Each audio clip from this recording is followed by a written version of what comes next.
सऊदीया में बैठे शौहर को लालची बीवी ने इतना लूटा, कोई भी मौका हाथ से ना जाने दिया। जब मौका मिला अपने शौहर को लूट लिया, यानी उससे मालो दौलत, घर वगैरह नाम अपने करवा लिए, प्रॉपर्टी नाम करवा ली।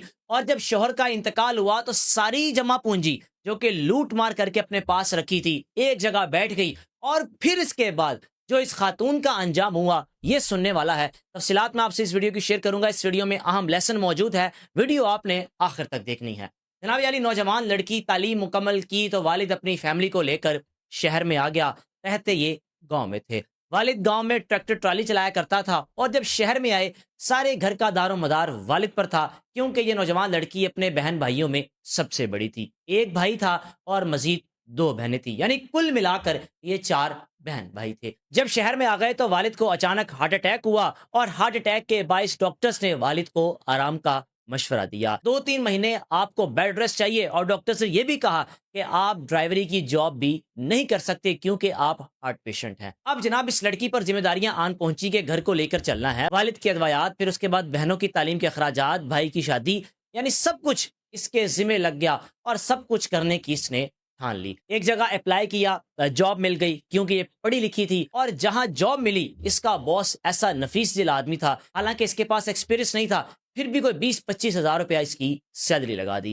जनाब यानी 3-4 महीने इसने वहां पर जॉब की और वो शख्स जिसके पास ये जॉब करती थी उसकी नीयत साफ थी, कभी भी गलत नजरों से इसको नहीं देखा। यानी इस लड़की के बारे में किसी किस्म के इसके जहन में कोई भी गलत ख्यालात नहीं थे। अब जनाब इस लड़की ने देखा कि मैं आए दिन इनसे कुछ मुतालबात करती रहती हूँ, यानी अगर मैंने छुट्टी करनी है एक मैसेज करती हूँ छुट्टी मिल जाती है, और हाँ अगर मैंने कहीं ज़रूरी काम जाना है जल्दी छुट्टी मिल जाती है, और हाँ अगर मुझे पैसों की कभी ज़्यादा ज़रूरत होती है तब भी मिल जाती है। उसका फ़ायदा उठाते जनाब अचानक इस लड़की की वालदा की तबीयत ख़राब हो गई। वालदा जो कि हॉस्पिटल में एडमिट थी और वालदा के बारे में इसने बताया कि यूं यूं मेरी वालदा की तबीयत ख़राब है। तो उस शख्स ने जिसके पास ये जॉब करती थी वालदा का प्राइवेट ट्रीटमेंट करवाया, सारे अखराजात बर्दाश्त किए। इसको महसूस हुआ कि ये तो जो मैं कहती जा रही हूँ करते जा रहे हैं। फिर उसके बाद एक दिन घर बैठ गई और कहने लगी, 3 से 4 दिन गई नहीं कि देखती हूँ क्या करता है मेरा बॉस।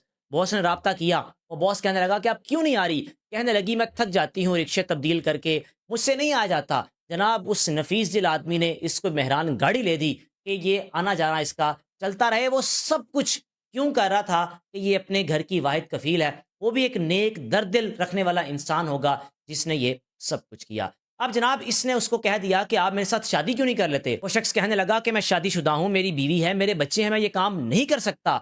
हाँ आपने जो कहा मैं करता जा रहा हूँ क्योंकि आप अपने घर की वाहिद कफील हैं। अब जनाब इसी काम के दौरान जिस कंपनी का ये काम करती थी, सऊदी अरब का एक क्लाइंट, उसके साथ इसकी बातचीत शुरू हुई। अब वो क्लाइंट जिसकी उम्र कोई 50 साल के करीब थी, पहले ही वो शादीशुदा था, उसके बच्चे भी थे, उस क्लाइंट के साथ इसकी कम्युनिकेशन बढ़ गई।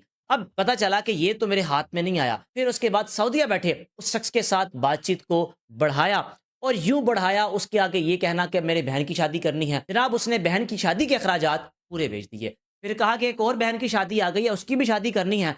वो शख्स इसको दूसरी बहन के अखराजात देने पर भी राजी हो गया। वो कहता था कि तुम मुझे अच्छी लगती हो, इसने कहना शुरू कर दिया आप मुझे अच्छे लगते हैं। वो कहता था कि पहली शादी मेरे घर वालों ने अपनी मर्जी से की, मैं राजी नहीं था, अब मैं दूसरी शादी करना चाहता हूँ। जनाब इन दोनों ने फैसला किया शादी करने का। अब एक तरफ ये अपनी बहनों की शादी कर चुकी थी, अपने भाई की शादी कर चुकी थी, अकेली रह गई थी। और जब बाप ने कहा बेटा शादी, तो कहा मैं फलां शख्स से शादी करूंगी। बाप ने कुछ भी नहीं कहा, वो बेचारा पहले ही बूढ़ा था, बिस्तर मर्ग पर आ चुका था, इसने शादी कर ली। शादी के बाद उस शख्स ने इसको अपने पास सऊदी अरब बुला लिया। अब जब ये सऊदी अरब पहुंची तो उस शख्स ने अपनी पहली बीवी को नहीं बताया था कि मैंने दूसरी शादी कर ली है। वो एक मालदार था, उसको पैसों की कोई कमी नहीं थी, एक मारूफ कंपनी का वो मालिक था, यानी पैसा इतना था कि वो बिना सोचे समझे खर्च करता रहता था। शादी को कोई 1 से 1.5 साल गुजरा, ये सऊदी अरब के घर में मौजूद थी।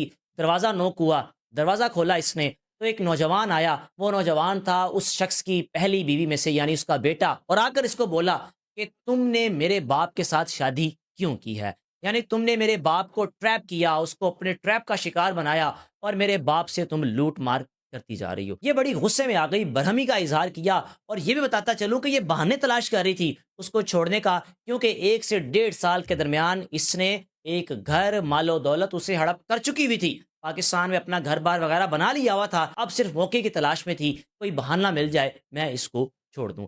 जनाब ये बेटे वाला बहाना मिल गया। ये उसको कहने लगी कि तुमने मुझे कहा कि मैंने पहली बीवी को बताया नहीं, تمہارے بیٹے نے آ کر مجھے ذلیل کیا ہے، میں تمہارے ساتھ نہیں رہ سکتی۔ وہ شخص ٹھیک تھا اس کے ساتھ، وہ کہنے لگا کسی وجہ سے میرا موبائل بیوی کے ہاتھ لگ گیا، یہ سارا معاملہ ہے، یعنی کور کرنے کی کوشش کرتا اور کہنے لگا میں نے جان بوجھ کر یہ سب کچھ نہیں کیا۔ اب جناب اس کو موقع مل چکا تھا کہ میں تو اس کو یہ کہوں گی کہ میں تمہیں چھوڑنا چاہتی ہوں، تم نے مجھے ذلیل کر دیا، تمہارا بیٹا مجھے ذلیل کرتا ہے۔ اب جو اس کا شوہر تھا وہ بھی بیمار رہتا تھا اور پہلی بیوی کے ساتھ بھی اس کے جو معاملات تھے وہ خراب رہتے تھے۔ پہلی بیوی کو غصہ اس بات کا تھا کہ تم نے بتائے بغیر شادی کی، بچے بھی ماں کی طرف، اور جو دوسری بیوی تھی وہ اس موقع کی تلاش میں تھی کہ میں اس کو کب چھوڑوں۔ جناب علی اس شخص کو بھی ہارٹ اٹیک آیا سعودی عرب میں، اس کا انتقال ہو گیا۔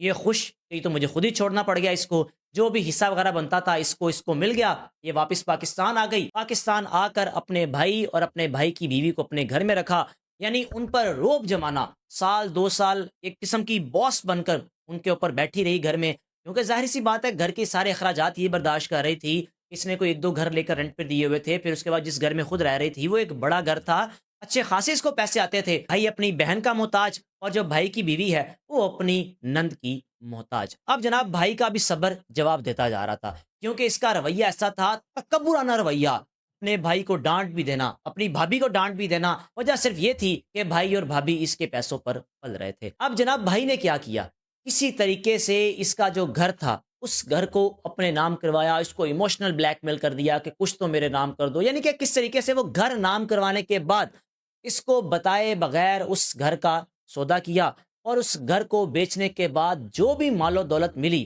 کوئی کروڑ سے 1.5 کروڑ روپے کا گھر سیل ہوا۔ ایک آدھا گھر اور تھا جو اتنا مہنگا نہیں تھا، بس یہ تھا کہ جس گھر میں خود رہتی تھی وہ گھر بڑا مہنگا تھا، اور بھائی نے اپنی بہن کو ایموشنل بلیک میل کیا۔ اس کو پتا تھا کہ میری بہن جس طرح پیسہ لے کر آئی ہے میں بھی اسے اسی طرح نکلواتا ہوں۔ جناب بہن نے بھائی کے نام پر گھر کیا، جیسے ہی گھر نام ہوا تو اس بھائی نے کیا کیا، گھر بیچنے کے بعد UK کے لیے میاں بیوی نے اپلائی کر دیا۔ جناب علی UK کا ویزا مل گیا ان دونوں میاں بیوی کو 2 سال کا، کیونکہ کوئی 1 کروڑ سے زائد انہوں نے پیسے دیے تھے ایجنٹ کو، کیوں نہ ویزا ملتا، اچھی خاصی اماؤنٹ انہوں نے خرچ کی تھی، ویزا مل گیا۔ اور جب جانے کے دن قریب آئے، یعنی گھر کا قبضہ دینے کے قریب آیا، تو اپنی بہن کو بتایا کہ یہ میں گھر بیچ چکا ہوں، تھوڑے بہت پیسے رہ گئے ہیں، وہ مجھے 1 سے 1.5 ماہ بعد ملنے ہیں، 1 سے 1.5 ماہ بعد ہم نے یہ گھر چھوڑ دینا ہے۔ بہن کے پاؤں سے زمین نکل گئی کہ یہ میرے ساتھ ہوا کیا۔ بھائی سے پوچھنے لگی تم نے میرے ساتھ کیا کیا؟ بھائی کہنے لگا کہ وہی کیا جو تم نے کسی کے ساتھ کیا، میں نے تمہارے ساتھ کر لیا، اور ویسے بھی تمہارا جو رویہ ایک بوسی رویہ ہے یہ مجھ سے برداشت نہیں ہوا، تم نے ہمیں نوکر بنا کر رکھا ہوا ہے، حکم چلاتی ہو، ہم کب تک تمہارا حکم مانتے رہیں۔